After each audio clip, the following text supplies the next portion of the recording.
Scott, have you seen Great Expectations? I've seen several versions of Great Expectations, the greatest of which, of course, is the David Lean one from 1946. Yeah, it was the first of two features that David Lean did early in his career that were adaptations of Charles Dickens novels.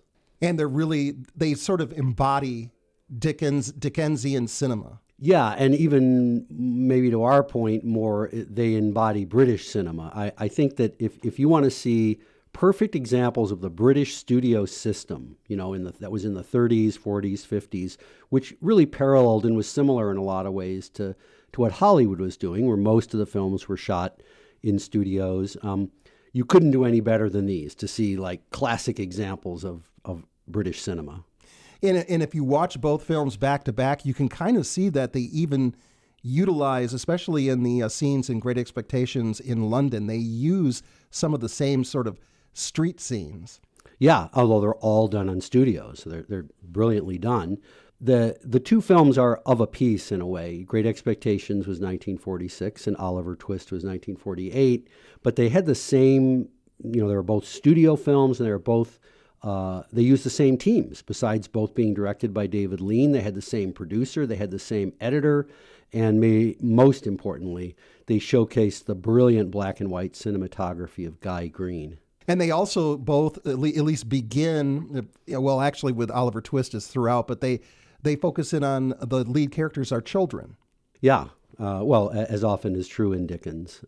So there's a lot to be said about these movies. One thing that I think that's interesting about them is that they were the first two movies that Alec Guinness is in.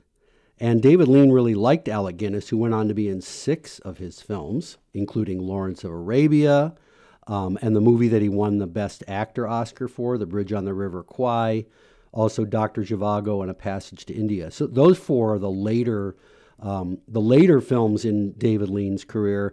David Lean, really is this kind of, I really think of him as like one of the main figures in the early British cinema, the stuff that eventually led to the British comedies from Ealing, starring Alec Guinness and so forth. But he's best known now. We think of him for these huge scale epic kind of movies like Lawrence of Arabia. And these films, the early films, particularly Dickens adaptations, really have, they're black and white, they're amazingly filmed, and the actors are incredible as well. And talking about Alec Guinness, he's a young man, his own age, in Great Expectations, but then he portrays Fagin with a lot of prosthetic makeup, and he's an old man in that film. Yeah, maybe we're seeing Alec Guinness early in his career getting a chance to play a character.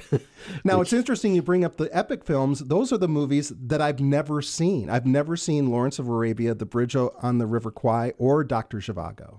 Well, they're all worth seeing, but, it's funny because, these are the movies that people remember him for, these huge Technicolor 3-hour epics, and it's the movie that Lean won his Oscars for and so forth.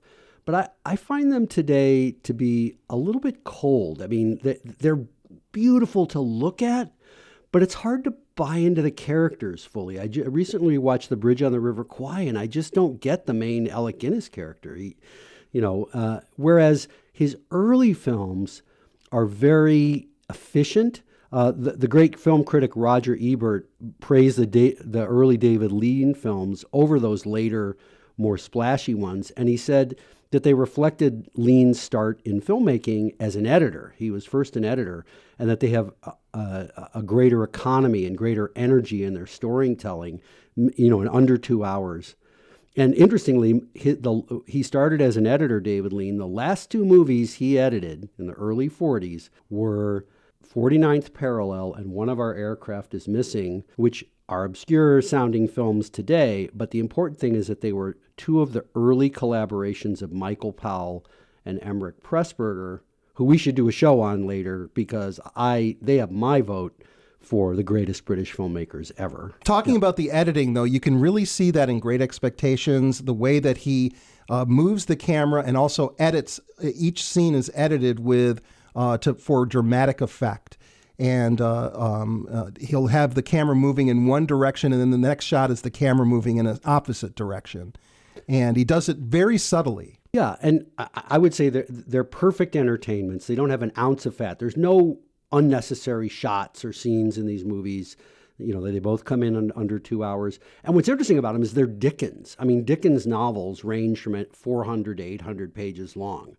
Both Great Expectations and Oliver Twist have had miniseries and, you know, multiple season series done on them. Because if you're going to really shoot the whole novel, it's going to take you 10 or 12 hours to tell the story.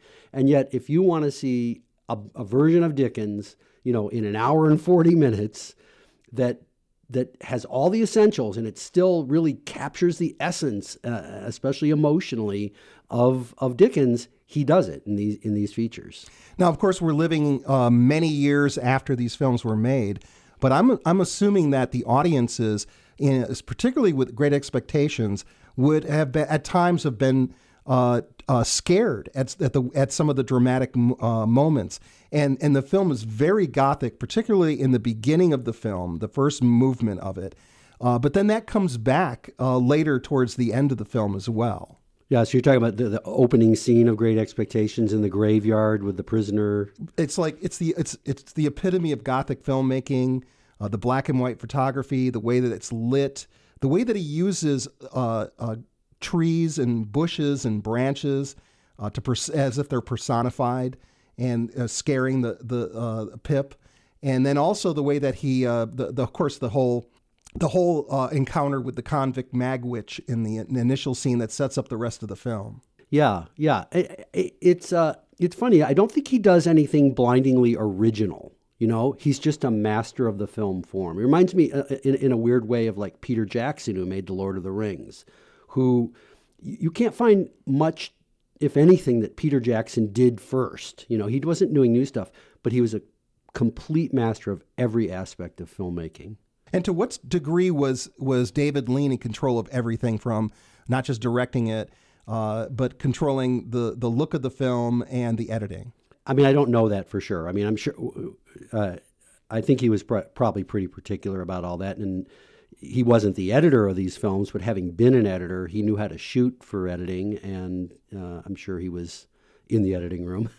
I like early David Lean because, in a way, he's like this prototype for almost for the British's the English view of themselves, right? If you're going to tell the story of Britain in a kind of conventional way, you start with the 19th century. Of course, we don't start with it necessarily, but Lean does. And, you know, 19th century Britain and the way Dickens portrays it is very much part of the British conception of their own history.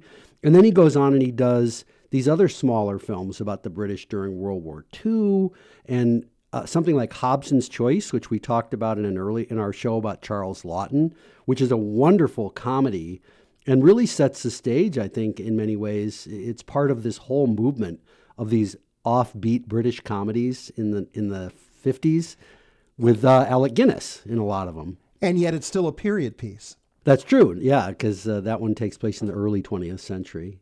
So I just think he's really he's like the blueprint for British studio cinema, black and white, and yet, ironically, he's most famous for those big color Technicolor films later on. And after enjoying Great Expectations and Oliver Twist, I'm looking forward to the films he did the few years earlier than that: This Happy Breed, Blithe Spirit, and Brief Encounter. I have to admit I've only seen one of those, Brief Encounter, and Brief Encounter, it's widely regarded as this great film. I mean, you look at IMDb and it's got an 8 rating or something. I strangely did not. It's about a brief sort of not accomplished affair between two people, and I find it really dated. And interestingly, I found those people not that interesting, but I found all the supporting characters really interesting, which he does so well in the Dickens films too, right? A lot of the same actors are in both films. Yeah, and he's great at creating, with just a line or two, creating a character who's memorable. All right, well, thanks for joining us. Thank you, Scott.